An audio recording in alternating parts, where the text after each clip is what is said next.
Hakim-Hakim pasal 12. Dikerahkanlah orang Efraim, lalu mereka bergerak ke Safon.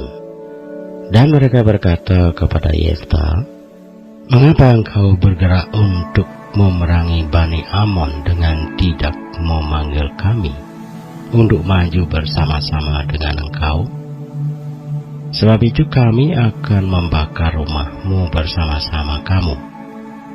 Tetapi jawab Yefta kepada mereka, "Aku dan rakyatku telah terlibat dalam peperangan yang hebat dengan Bani Amon.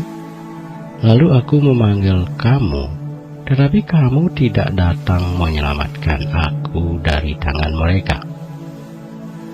Ketika kulihat bahwa tidak ada yang datang menyelamatkan aku, maka aku mempertaruhkan nyawaku.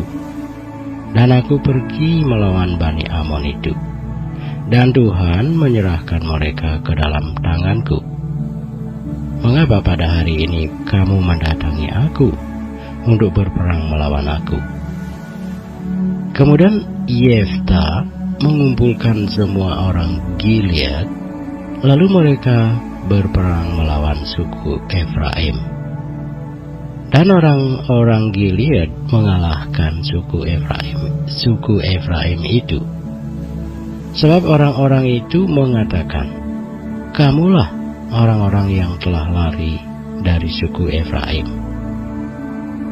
Kaum Gilead itu ada di tengah-tengah suku Efraim dan suku Manase. Untuk menghadapi suku Efraim itu, maka orang Gilead menduduki tempat-tempat penyeberangan sungai Yordan.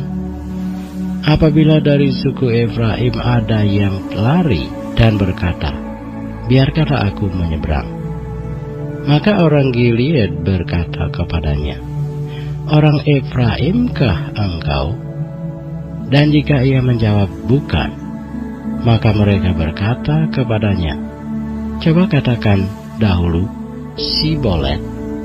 Jika ia berkata Sibolet, jadi tidak dapat mengucapkannya dengan tepat, maka mereka menangkap dia dan menyembelihnya dekat tempat-tempat penyeberangan sungai Yordan itu. Pada waktu itu tewaslah dari suku Efraim 42.000 orang. Yefta memerintah sebagai hakim atas orang Israel 6 tahun lamanya. Kemudian matilah Yefta orang Gilead itu, lalu dikuburkan di sebuah kota di daerah Gilead. Sesudah dia, maka Ebsan dari Bethlehem memerintah sebagai hakim atas orang Israel. Ia mempunyai 30 anak laki-laki.